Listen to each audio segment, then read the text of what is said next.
Good morning, student. In theme 3, our last topic is handling text, historians and the Mahabharata. The elements of consideration of historian while analyzing text are follows. According to our historian examine whether texts were written in Prakrit, Pali or Tamil languages that were probably used by the ordinary people, or in Sanskrit, a language meant almost exclusively for priests and elite. Elites means rich people. They also consider the kinds of text where these mantras learned and chanted by ritual specialists, or stories that people could have read or heard and then retold if they found them interesting. They try to find out about the authors who whose perspectives and ideas shape the text as well as the intended audience. As very often, authors keeps the interest of their audience in mind while composing their work, and they try an assertion the possible date of the composition and compilation of the text as well as the place where they may have been composed. Now we have considering the Sanskrit language Mahabharata, that this Mahabharata, the version of Mahabharata we have been considering is in the Sanskrit language. Sanskrit used in the Mahabharata is far is very far simple language and than that of the Vedas or the Prashastis discussed in chapter number 2. We already discussed. Uh, then the question comes, who wrote the text? This is a question to which there are several answers. The original story was probably composed by the charioteer bards known as the Sutas, who generally accompanied Kshatriyas warriors in the battlefield and composed poems celebrating the victories and other achievements.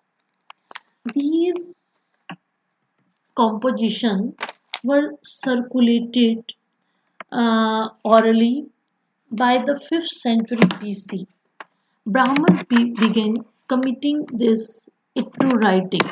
It means that Brahmins started to write down these compositions and they start the work. It is possible that the upheavals that often accompanied the establishment of these states, where old social values were often replaced by new norms, are reflected in some part of the story. In the composition of text between 200 BC and 200 CE, this was the period when the worship of Vishnu was growing in importance, and Krishna, one of the important figure of this epic as you see, was coming to be identified with Vishnu. Subsequently, between 200 and 400 CE, large didactic sections resembling the Manu Samriti were also added in this Mahabharata. With these additions, a text which initially perhaps had has then 10,000 verses grew to comprise about 1 lakh verses. The enormous composition is traditionally attributed to a sage named Ved Vyas. Sage means Rishi ya Sadhu. The text presented is classified into two sections.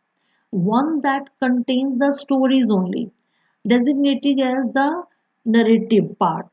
Other section containing the prescriptions about social norms. That one is known as the didactic. This section जिसको हम शिक्षा प्रद बोलेंगे. This section includes the stories and narratives containing the social message to the people.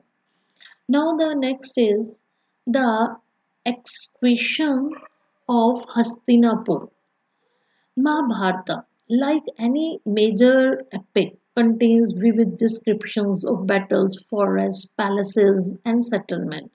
In 1951-52, our archaeologist named B. Lal excavated at a village named Hastinapur in Meerut, Uttar Pradesh. Was this Hastinapur of the epic of Mahabharata?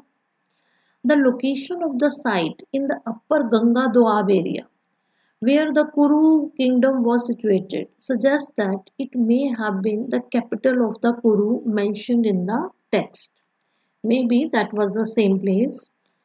Then, in the excavation, he saw the houses of this period were built of mud bricks as well as the burnt bricks. Then socket jars and bricks drains were also used for draining out refuse water, while terracotta ring wells may have also been used both as wells and the drainage pits. Now, the polyandry marriage in the Mahabharata. One of the most challenging episodes in the Mahabharata is the Draupadi's marriage with the Pandavas. As instance of polyandry, that is the central of the narrative. If we examine the section of the epic here that describe this event, it is evident that the authors attempted to explain it in a variety of ways.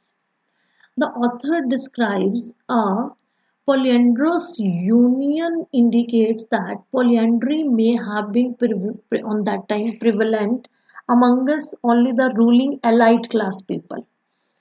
Some historians noted that while the practice of polyandry may have been seemed unusual or even undesirable from the Brahminical point of view, but some others historians suggest that there may be have been a shortage of women during the time of warfare, and this led this practice of this polyandry practice was going on. In other words, if we are saying that it was attributed to a situation of crisis. Now, now the Mahabharata is a dynamic text. The growth of the Mahabharata till now stopped. That one is जिसको हम गतिशील बोलते हैं. Mahabharata, the growth of Mahabharata did not stop with the Sanskrit version. Over the century, versions of the epic were written in a variety of languages. Those people who wrote the version of this epic added the story, originated or circulated in their localities. It means that from the local stories were also added in the Mahabharata. The central story of the epic was often retold in many ways. Episodes were depicted in sculptures and paintings. Many paintings were also added in the stories. Then they also provided themes for a wide range of performing arts, play, dance, and other kinds of narrations. So, in that's why Mahabharata is called a dynamic text. Okay, thank you, student. Our this chapter is completed. Next video we will start our theme 4. Thank you.